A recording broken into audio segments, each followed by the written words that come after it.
This is Carl at National RV Detroit. I'm going to walk you through this 2019 Flagstaff Super Lite, model number 29 RSWS. Okay, so this is not a floor plan video, it's a how-to video. I'm going to just show you some of the features and how they work, okay? So you have regular crank down stabilizers. You have a power awning here with a slide topper also above the slide out. You have a second power awning there. They both have LEDs. You have a kitchen here.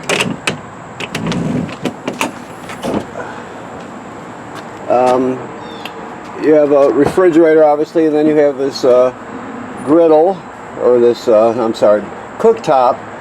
Remember, you got to plug the cooktop in down here. Let's see where it's at, if I can find it. Right here is, so you have a quick connect for the LP system. So make sure you plug that in. Storage here. Okay. Of course, fold downstairs. You have a rail to hang a grill or griddle on, and or a utility table here, and another quick connect under here, if you can see it, for the LP on that one. Okay. You have your, let's see here. You have your cranks here, so you can see them all. And the small one here is for the power tongue jack. If the power tongue jack happens to fail, you can pull this cap off, put that crank on there, and you can actually crank it manually, get yourself out of trouble. Okay, you have a deep cycle marine battery, 2 LP tanks which are full. I already mentioned the power tongue jack. Here we have your water heater. Okay, so the water heater works on either gas or electric. So keep in mind there's a switch here, this rocker switch. That controls the electric heating element behind the cover there. That's a 110 heating element. Then you have a burner. Of course, this is where you drain it from. Takes an 1 1/16 6-point socket to drain it. Make sure if you drain it, you refill it before you turn the water heater on. You have to remember to do that, otherwise you'll damage it. This is where you get water to the trailer. The most common way is their city water hookup right here. That's the most common way to get water to the trailer. Now, if you happen to be boondocking or camping someplace that does not have city water hookups, you can pre-fill your fresh water tank right there. You would use the onboard pump to pump the water, so all the plumbing will work as though you have city water. You just be pumping it out of the tank. And of course, this is to draw antifreeze in. Keep that in mind. You have to educate yourself about it, but you can see there's a way this machine goes by. There's a canister if you wanted to put a water filter in it. You have a selector valve to select from the, so if the water pump will draw through. If you have this line selected, the water pump will draw through here, so you can pull antifreeze into the system through here. If you have it in the normal fashion, or in the normal position, it will draw from the fresh water tank. Okay. And there's your wrench for your water heater there. Okay. Fresh water drain for your fresh water tank is right there. You have a black tank right there. When you dump your black tank, after you dump it, you can leave the valve open, and then you can, whoops, I'm in the wrong spot here, I'm sorry. You can leave the valve open, then you can hook up the hose at the dump station right to here, turn it on, it'll spray out the inside of your black tank, clean off the sensors. But like it says here on the sticker, make sure the valve's open before you turn the water on. Alright, there's a gray right there. That's just an outside shower. This is service panel for your refrigerator. You don't really need to go in there. You have a 50 amp system, plus we give you reducers to reduce it down to 30 and then 20. Again, you have slide toppers. This is cable and satellite through to the inside of the trailer. This housing tells us is pre-wired for a backup camera, so if you want to get a Furrion camera kit, that's where you would put it. That's an easy upgrade if you're interested in that. Also, you have a ladder, which makes it easy to inspect the roof. You want to inspect the roof every 90 days or so, just to make sure there's no damage to the roof, you know, caused by low branches or road debris or you know, cracking or separation of the sealant. Any way for water to get in, just give it an inspection. It should be part of your regular maintenance. Okay, so here we go inside. This is your control panel right here. Let me see if I can get some lights going here. Okay, so your slide rooms here, 1, 2, 3, and then your 2 awnings here. These are control those. Never leave your awnings out unattended. If you're not going to be at the campsite, make sure you roll them in. Your water pump, you turn it on here. Use that water pump to pump water out of the fresh water tank if you don't have city water. You also use it to winterize the trailer. To turn your water heater on to light the gas burners right there. And there's your fault light right there. And here's a second switch for the electric.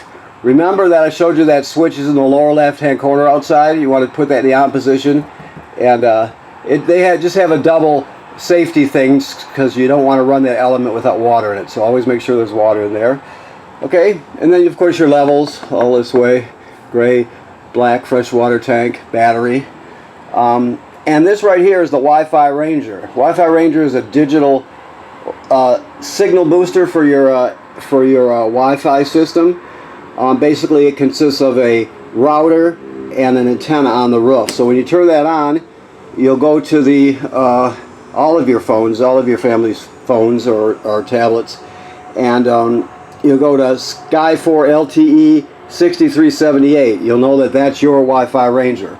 So you make up a password for it, so it will sign out automatically, right? Then in a browser, you go to this address here at the very bottom. It says Control Panel. Go to that address. To log on to it, there's a temporary password. Change me now, 6378. And you'll be able to log on to the Wi-Fi, let me say, you'll be able to log on to public Wi-Fi, like campground Wi-Fi. If it has a password, you can type in the password. If it's not protected, you could just hook up automatically. But that's how you log on to that page. You'll be able to see everything the Wi-Fi Ranger sees. There'll be, dozens of possibilities usually. So keep in mind, this is a Wi-Fi Ranger. It just gives you better Wi-Fi signal, and it's more secure. So it's a really good thing to have. Okay. Here, this is your thermostat for your system. It's evident how the thing works. It works like all of them do. This down here is your power converter. This converts AC to DC power. So over here you got 110 AC circuit breakers like you'd see at home. They're all labeled here. Then the power is converted to 12 volt DC. Over here you got 12 volt fuses, and they're all labeled. Okay. It's also a battery tender, so as long as you're plugged into shore power, it's going to sense how much energy your battery up front needs, and it'll always keep it charged, so it charges your battery also. This is your carbon monoxide LP gas detector. It should always be green like it is. The LED should glow green. If it doesn't, get it serviced. Obviously, it's very important, so make sure if it's not green, you get it serviced. You have a GFCI here. There's 2 of them in this trailer. All the plugs in the trailer are wired through a GFCI, even the one outside, so keep that in mind. Alright, microwave here. You have your fan with a fan and a light on it, of course. Let me get some more light here. Your oven, I don't know if he's got the gas turned on here, so if it's not on, I'll just talk you through it. But you have 3 knobs here. Each knob is for a burner. This is the sparker here, and then this is for your oven. So, looks like he doesn't have it on, but it will light, of course, and it's that simple.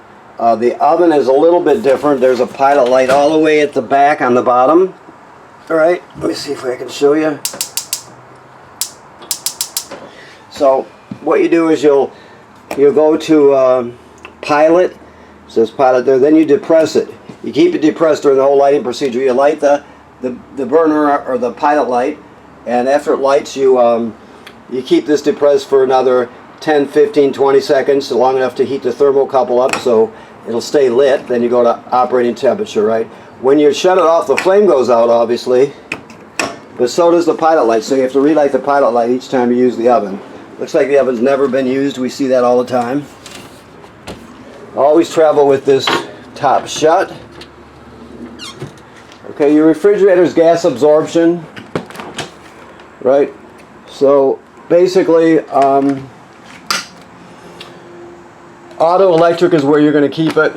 Auto means basically it always seeks out 110 AC. If it can't find it, it'll automatically switch over to gas, right? Or if you have a power failure in the middle of the night or during the day, it'll sense that whether you're home or not. It'll sense it and shift over to gas, or it'll spoil your food. So that's the most common way.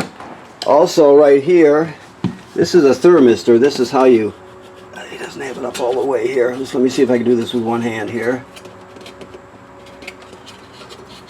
Okay, that's pretty good. Basically, that's just a clip holding the thermistor. Like it says on that sticker there, the higher you go with it, the cooler it is in the refrigerator. So keep that in mind. If the thermistor pops out, then all you're going to do is just stick it back in that clip and put it back on the fin. Okay? So that's gas absorption. Works on 110 AC and LP gas. Alright, so you have these here. And I'll just take it off so you can see it. You have a light here. You have vibration, and you have heat. So it's the shake and bake model. It massages and heats up. So both of them have their own controls. Each seat has their own controls. Okay. Now this right here is a hide-a-bed. So you're going to pull the cushions right off. Then you'll grab it down here and unfold it. Drop the legs. There's 3 panels in there, and it's a pretty good, as hide-a-bed goes, it's a pretty comfortable one. So, okay. TV works like any other TV. To access behind it, you just push up on this. That's not right already. There, yes, I guess it is. So there's green light. That tells you your digital signal booster's on. You always want that on when you're using the antenna. You can shut it off, but you won't get a good picture, so you want that on. That's important. And you got some storage back here, of course. Okay. When it comes to your sound, you have a sound bar, obviously, but you have first of all, I'll do this. You have a radio for your, or I mean not a radio. You have a remote for your TV. Then you have another one for your sound, and then you have another one for your fireplace. Okay. So when it comes to the sound, you play CDs and DVDs here. Obviously, you've got USB drive in it. You have Bluetooth, so you can stream wirelessly from your phone to your tablet. This HDMI is an in, so if you need to go into the system with something, you can go in very simply right through there. It has 3 speaker zones. 1 is this room, 2 is up front, and 3 is outside.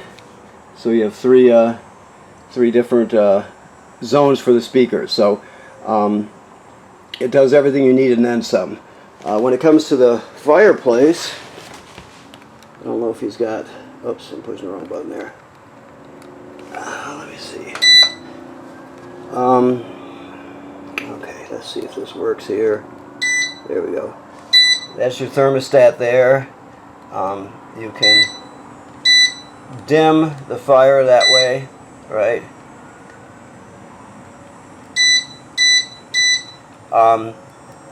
You can... This is the fan speed right here. So 0, 0 is the fan is off. Next one is going to be low, so that's a low fan speed. Next one is high, so it really kicks them out on high. So it's a great space heater. And then you also have a timer on it to make it turn on and off as you want it to. So, okay. All right. So let's see what's next here. Okay. Obviously, you want to tie the inner leg of your chair to that post. Just not to keep these chairs from moving, but to keep them from bouncing around and damaging something, okay? All right, let me look around and see if I got everything in this room, which I believe I do. Okay. So the bathroom. First thing to know is this device here is a shower miser, right? So what it does is it circulates water in a loop between the water pump through the water heater and to here, just around and around and around while it heats up. That way you don't waste fresh water when you're heating it up by just sending it down the drain, and you also don't take up storage in your gray tank by doing that either. But the most important thing is in like drought conditions, you don't waste water. So you have two different positions. You turn on the hot water, it'll just recirculate around and around and around. It will not, no water will come out of the shower head. But when it gets hot, this will turn a different color, a beigeish kind of color, I believe this one does. And when you get to that point, it's telling you it's hot, and you just go to regular position, and it'll work just like a shower. So it's a eco device. It circulates water in a loop, so you don't waste it while you're heating it up, and you don't waste storage in your gray tank either while you're heating it up. So okay. Also, this is not. Let me see here. Doesn't have that right. Okay, we'll look at that. But the most important thing I was going to say is you always want to use this when you're traveling, so they don't bounce and the doors don't slam together and get damaged. Okay. The other GFCI is here. Sink works like any other sink. Shower or toilet works like any RV toilet. It's got a flush pedal on it. It sits right over a black tank. You can't use it dry, so when you get to the campground, you hook up your power and your water. Then you're going to put a dose of chemical in the bowl. Then you'll step on the flush pedal and let about a gallon of water go into the black tank below along with the chemical. Then it's ready to be used. If you don't do that, if you use it dry, the smell will be terrible, plus it'll get clogged up. So you always want to make sure there's chemical and at least a gallon of water in there when you start, okay? Your fan here is a 4-speed fan. So it's very quiet on the lower 2 speeds and very powerful on the upper ones. Now, this is a 50 amp system. The reason it's a 50 amp system is because you can install a second air conditioner up here if you want. It'll fit right in there. It's pre-wired. So if you're interested in doing that, we can take care of that for you. But it's pre-wired for a second air conditioner. So that's where it would fit right there, okay? You have storage here, of course, and then you have storage under the bed. This is an emergency escape window. It just works like they all do. You just push it through, all the way through. And then you grab a hold of this tab and you pull the screen out, and you can escape in an emergency.